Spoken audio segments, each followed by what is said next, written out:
Hello everyone, I am Ayesha Syed and welcome back to my channel. In today's video, we are going to be reviewing Monsters by Sharon Dogar. This book was a part of my January TBR and I was excited to read it because it's historical fiction and I was ready to jump into some new genres that I haven't loved before. And I have talked about this in my January TBR video as well, that I haven't found a historical fiction that has engulfed me within it and I have become a termite while reading a book.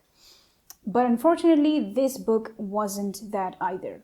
And I am actually bummed that I picked this book for my January TBR because this book literally ate my entire January. Monsters is written by Sharon Dogar and it was published in 2019 and it is a historical fiction and also a biographical fiction. When I decided to read this book, I was really excited because at the subtitle here, it says The Passion and Love That Created Frankenstein. And I thought that it would be related to Frankenstein, or like it would revolve around Frankenstein and what inspired the author to write Frankenstein. Well, it is kind of that, but that topic comes way later in the book, and initially pretty much the entire book is about the story of Mary and Percy Shelley. And to my naivety, I didn't know that Frankenstein was written by Mary Shelly because I'm not a student of literature. So the book is basically about the story, or it's a biography of Mary Shelley and her entire life up to the point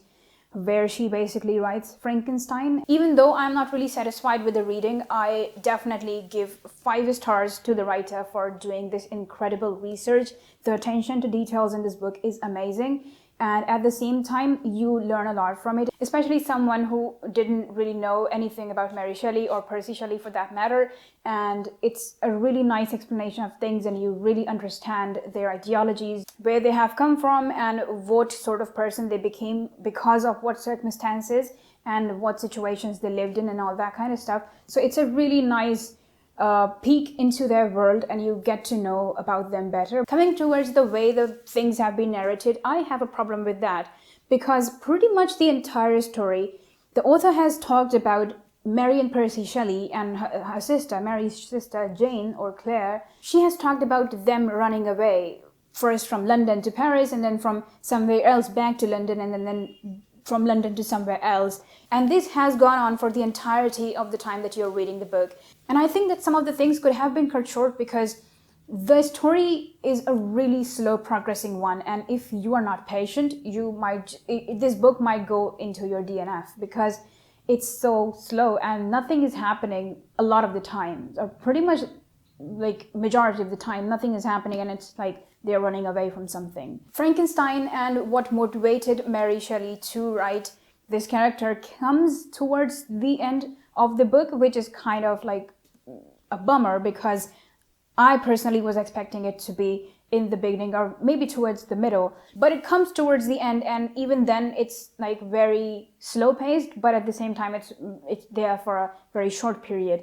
So you don't really understand a lot of things. And as this story focuses on the individual, a lot of important things that happen in Mary Shelley's life after she has written Frankenstein and afterwards, later on in life, they are mentioned in the afterwards, which is kind of surprising because if the author has written this book about Mary Shelley, then she could have added those things in the novel itself and it would have been a really nice addition to the novel. And then coming towards the fact that as this book is about Mary and Percy Shelley and they both were advocates of free love, which is so preposterous. Like, I don't know, I don't personally agree with that idea and I think that any sane person wouldn't, or I don't know.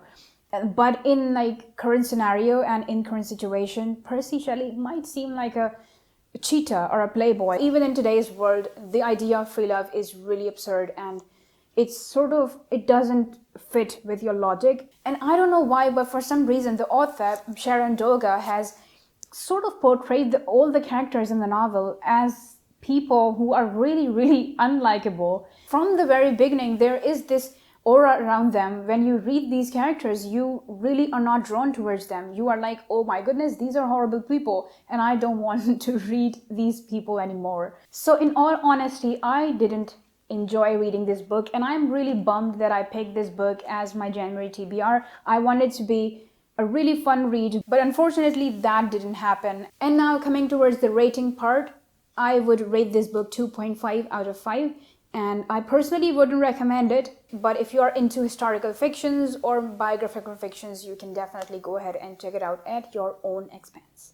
And with that note, we have come to the end of this video. If you liked the video, make sure to give it a thumbs up, and if you haven't subscribed, make sure to do that.